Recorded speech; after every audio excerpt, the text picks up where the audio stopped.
मस्जिद का इफ्तार आपने भी देखा है, मैंने भी देखा है।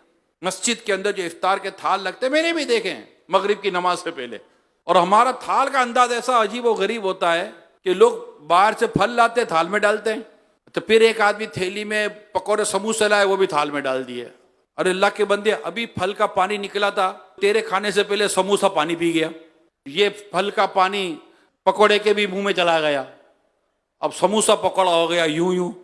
अब बंदे बैठे हुए इंतजार कर रहे, इफ्तार का वक्त होगा, इससे पहले पकौड़ा समोसा अपना काम कर रहा है और दोनों एक दूसरे को फेस दे रहे हैं। तरबूज खाओ तो उसमें समोसा पकौड़ा है या समोसे में के अंदर तरबूज है, कुछ समझ नहीं पड़ रही। अजीब हो गई। ये सब हमारे यहाँ हो रहा है, बिल्कुल हो रहा है। कोई मतलब ये भी कॉमन सेंस भी तो हो ना कि भाई फल की प्लेट अलग है, ये चीजों की प्लेट अलग है। फिर कोई जलेबी लाएगा तो वो डाल देगा। अब सोचो इसमें से निकल क्या रहा है, बंदा मुंह में डाल रहा है, पकौड़ा डाल रहा है, समोसा डाल रहा है, कबाब डाल रहा है। अब एक ही निवाले के अंदर चार चार चीजों का टेस्ट, चार चार चीजों का फ्लेवर ले रहा है। वो ये एक थाल में सारे जब मिलकर बैठे हैं तो एक दूसरे को कंपनी भी दी और हम इंतजार कर रहे हैं कि कब वक्त होगा तब लेंगे। तब तक देख भी रहे हैं कि भाई ये तो हम तो जो करेंगे, ये चार चीजें थाल में बैठकर जो एक दूसरे के साथ कर रही है वो कर रही है। कोई अलग प्लेट, चले एक मिसाल दे रहा, अलग प्लेट ही कम अज कम हो जाती है मस्जिद के अंदर। ये जो हमारी मस्जिद की कमेटी वाले लोग आते हैं, कम अज कम अगर मस्जिद में ही अगर आप इफ्तार की तरकीब करते हो, होती है। ये सड़कों पर जो इफ्तार करवाते हैं फुटपाथ, वो भी मैंने देखी है। और इसी तरह मतलब लोग आते हैं, ये लो भाई, ये लो भाई, इतनी बड़ी देख बनी हुई है, इसमें सब डालो, और लोग आएंगे, खड़े हो जाएंगे।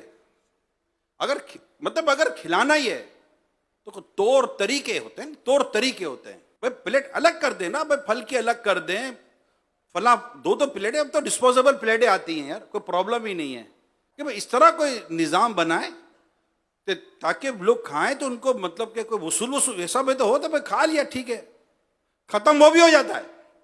बच्चा वहां भी नहीं है, इफ्तार का वक्त है, कहां से बचेगा। मगर पेट भरा हुआ और यह अंदाज रखो आप तो कोई ना खावे भाई इसको। फिर ये कहाँ खिलाना कहाँ नहीं खिलाना, कच्ची प्याज के मसाइल, मुंह में बदबू के मसाइल, मस्जिद में बदबू के मसाइल, ये अलग हैं कि आप घरों पे पहुंचा दो यार। और इस पर जो अमीर सुन्नत चंद सालों से जो एक इन्फिशाइज जिसको कहते हैं कि काफी जोर दे रहे हैं, वो आप जोर दे रहे घरों में इफ्तार पहुंचा दें, चीजें घरों पर पहुंचा दें, पैकेट घरों पर पहुंचा दें।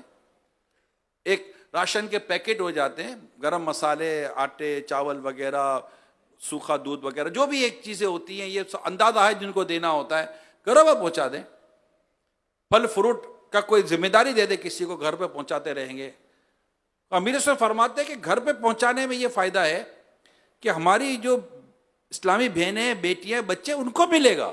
निज़ाम बनाए, मेरे जितने भी देखने सुनने वाले आशिकाने रसूल, अल्लाह ने बहुतों को नवाजा है, किसी की ड्यूटी लगा दे, अगर अपने हाथों से जाकर दे तो सद करो और मरहबा।